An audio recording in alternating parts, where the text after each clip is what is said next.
What's up, Nature Ninja Warrior watchers? I am in Orlando right now, and I'm super pumped because I'm here for the National Ninja League qualifier at Obstacle Ninja Academy right here in Orlando. And let me tell you, this place is in the middle of like all the like Disney and like Universal resorts.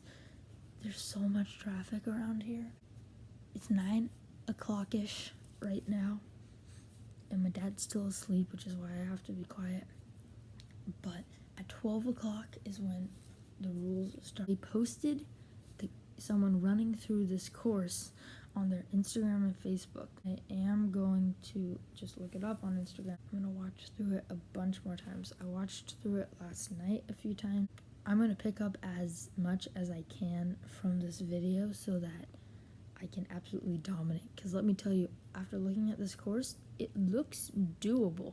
I'm feeling pretty confident. I think I can do it. Breakfast. Fruit. All right, Sean, and then Henry, then So going into this competition, I basically had two options.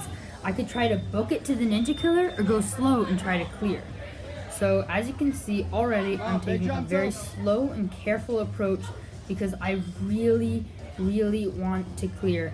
So really, these are just some gimme obstacles. So they just put them there because, you know, people traveling from all around, they don't want to take people out on like the first few obstacles. They want people to be able to do stuff. Double steps, no problem. A few people fell here, but really, this wasn't much of an issue. This dismount actually was kind of tricky. It was so small, but just no problem. This balance is really the first obstacle people started to get out on. It didn't spin that much. It was really just about running across as fast as we could and just staying light on your feet. Now this obstacle, you had two options. You could either swing on these rings and just go for the dismount, or you could hook them on two doorknobs. And I decided to just go for the dismount because I could do it and I didn't know for sure if I could make the hook. So it ended up being a good choice because in practice I missed it my first try. And then this was the Ninja Killer right here.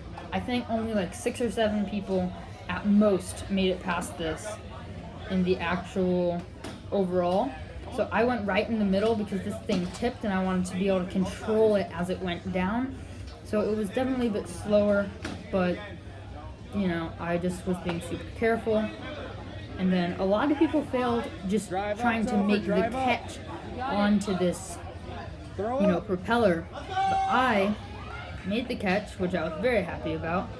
But now I didn't really have a plan for this obstacle, and that was my big mistake. So I found myself here, and I expected to kind of just be able to dismount, but this is where everyone was getting tripped up because the propeller, like, it sent you away from the dismount. So I decided to reach up and try to get over, and now I needed to spin it around. So, but the propeller was tilted the other way, so I had to force it. And I was really getting tired, and then boom, I was just done. I just couldn't really figure out how to do it, and that was it. All right, so that was my run.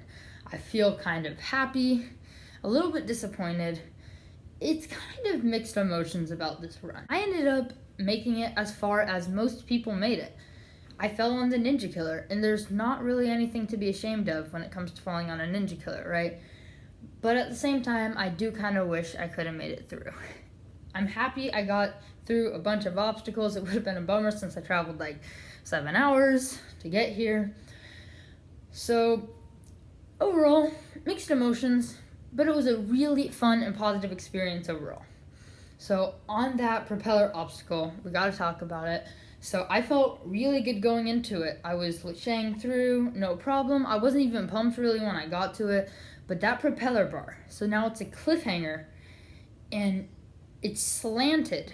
So it's like a sloper. If you're into rock climbing, it is like a slope on one side. So you really can't hang on that thing for that long because it's a cliffhanger sloper. And on one side it obviously is over, but then your other, it's actually a pretty difficult hold, or at least it was for me. So I was holding on to it and I was really fighting and I was almost there. But the biggest issue I had is I didn't have a game plan. I had no idea. I got on that thing and my plan was just to climb up and then go for the dismount, right? So first I tried to just go see if I could get the swing on just normal, and obviously it didn't work, so I climbed up. But now I'm pretty gassed. I didn't have a plan. I didn't follow through with any plan, and I think if I really had a plan, it would have worked out. So later in the day, people started figuring out the obstacle, and I was near the end, but when I ran, no one really knew how to get through the obstacle. It was just kind of like people were either barely making it or making it not very efficiently, or just eventually we ended up figuring out though that if you grab the end like I did, just move one arm up, push it around, and then you can just kind of underbar it and make it to the platform. And it ended up not being that bad. I'll show you my practice clips and you can see all the stuff we got to do. This is such an amazing gym. Thank you guys so much, ONA, for putting on such an amazing event. And I'm just going to show you those training clips, and that's it.